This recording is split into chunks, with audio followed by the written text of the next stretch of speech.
Iniciando mais um Café com Especialista e, lógico, com oferecimento do Café Coringa. Hoje, aqui comigo, o Dr. Tiago Feijoca, psiquiatra, e a gente vai continuar falando sobre o tema suicídio.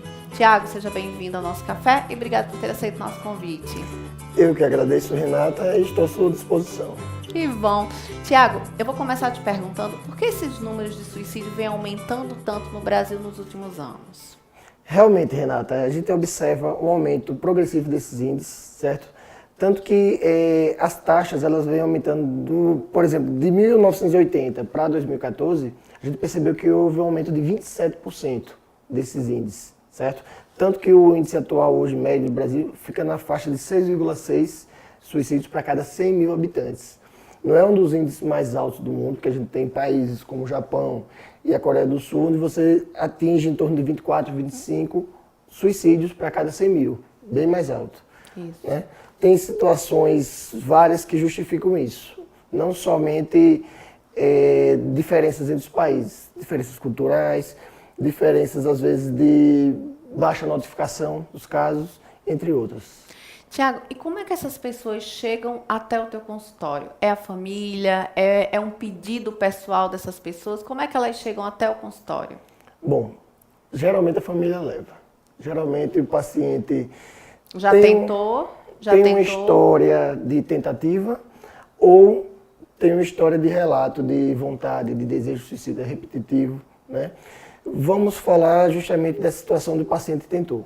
A família está angustiada, está preocupada, está sem chão, não sabe o que fazer, né? O paciente está, muitas vezes, percebendo a gravidade da situação e, ao mesmo tempo, não tem ainda a vontade de se tratar realmente. Continua com aquela vontade fixa do suicídio.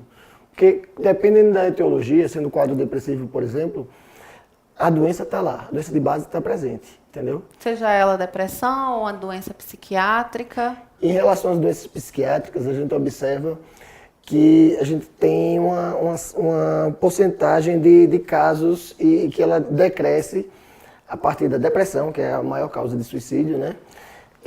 Esquizofrenia, transtornos bipolar e também transtorno de personalidade borderline. São as principais patologias psiquiátricas que levam à ideação e à tentativa de suicídio. Além disso, além das patologias, também existem questões psicodinâmicas, que vêm a ser isso.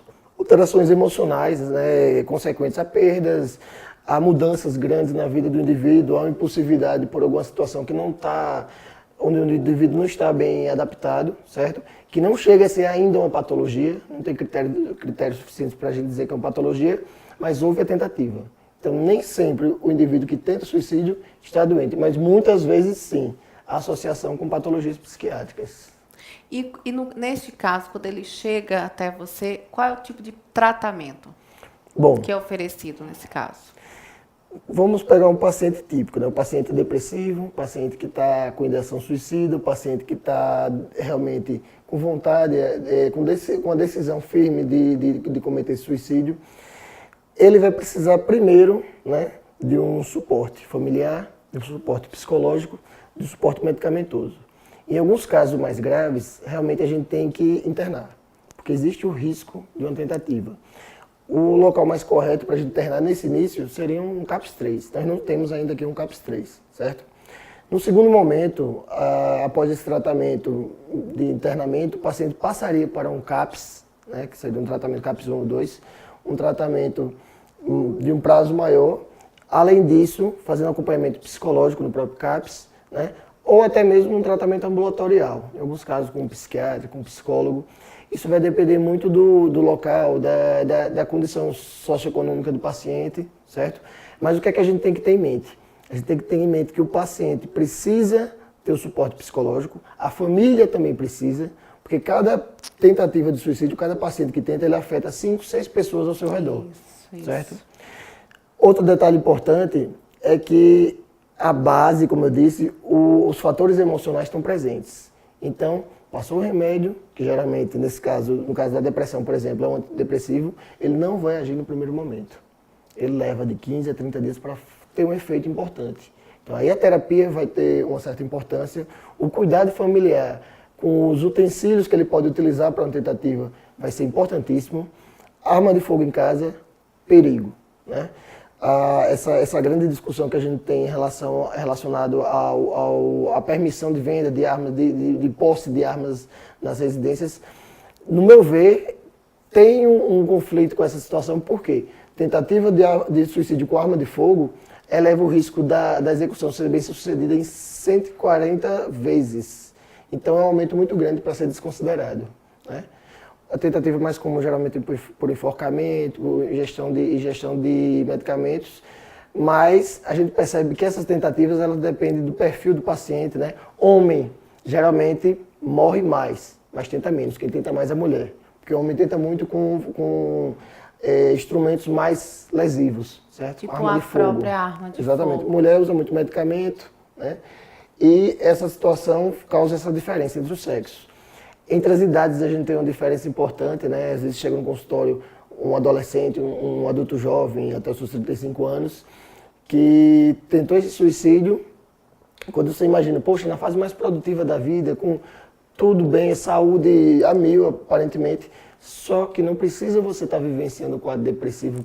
Claro, você, como eu já falei antes, você pode ter uma percepção de que ele pode estar sofrendo e não ter procurado ajuda. Isso que tem que ser levado em consideração. E você falou essa diferença, Tiago. Eu estava lendo a respeito e eu vi que os adultos, eles planejam. Os adolescentes, eles são mais impulsivos. Tem essa diferença também. A maior quantidade de tentativas de suicídio são por impulso, certo? Tanto que o momento da tentativa é aquele momento onde você tem que ter o maior cuidado, certo? Quando é por impulso, você protege aquele indivíduo, você mantém ele longe das situações de risco. Depois de alguns dias de trabalho, de terapia, de suporte, facilita que ele saia desse quadro, porque vai ter tempo, né? Tempo de pensar, tempo de refletir. Já o adulto, às vezes, está numa situação econômica, uma situação de desemprego, principalmente desemprego recente, né? A gente está vivendo uma crise no nosso país que também provavelmente vai elevar um pouco ou bastante esses índices nesses anos que a gente está passando. Então, a diferença maior é essa. Realmente, o adolescente, ele tem impulsividade, mas nem todo adolescente age só por impulsividade. Existem muitos que planejam. E o adulto também, tem aqueles que agem por impulsividade. A gente não pode generalizar completamente. Lógico, né? Lógico. Mas realmente é mais por essa questão. Na vida adulta existe essa responsabilidade dos fatores externos. Na adolescência é mais o fator interno, o autoconhecimento, né? Os desafios, a percepção de você estar incluso no meio. E essa percepção é onde entra a questão do bullying, por exemplo. O jovem, o adolescente, principalmente a criança, está lá e de repente, fulaninho é isso, fulaninho é aquilo. Ele vai estar lá sendo diferente, ele vai estar tentando se posicionar como um igual do grupo e não vai conseguir. Então, bullying também é uma das causas importantes nessa faixa etária. Até porque também é uma faixa etária, às vezes, que está faixa etária de mudança, que estão mais inflamados também, Isso. né? Tiago, eu espero que essa nossa conversa, eu sempre digo nos programas, que se a gente consegue mudar a visão daqueles que estão nos assistindo, se a gente conseguir mudar a visão de uma pessoa, eu acho que o objetivo do programa já está cumprido. Né? Trazer você aqui para falar sobre um tema tão delicado como esse é um prazer para a gente. Mais uma vez eu queria te agradecer. A ideia de fazer o programa é justamente para alertar desses números que estão crescendo tanto e principalmente entre jovens. Eu só quero falar mais uma coisa que é importantíssima. Escutem os jovens, escutem os adultos, escutem os idosos que pedirem ajuda. Escutem, quem estiver falando sobre suicídio, não pense que seja chantagem, não pense que seja ele querendo atenção, não. Simplesmente procure um profissional, porque você tem chance de salvar uma vida. Isso, desse jeito. Tiago, mais uma vez, muito obrigada, tá? Seja muito bem-vindo sempre ao nosso café. Eu que agradeço, Renata. Vamos continuar tomando o nosso café aqui e eu me despeço de vocês e até um próximo Café com Especialista. Tchau.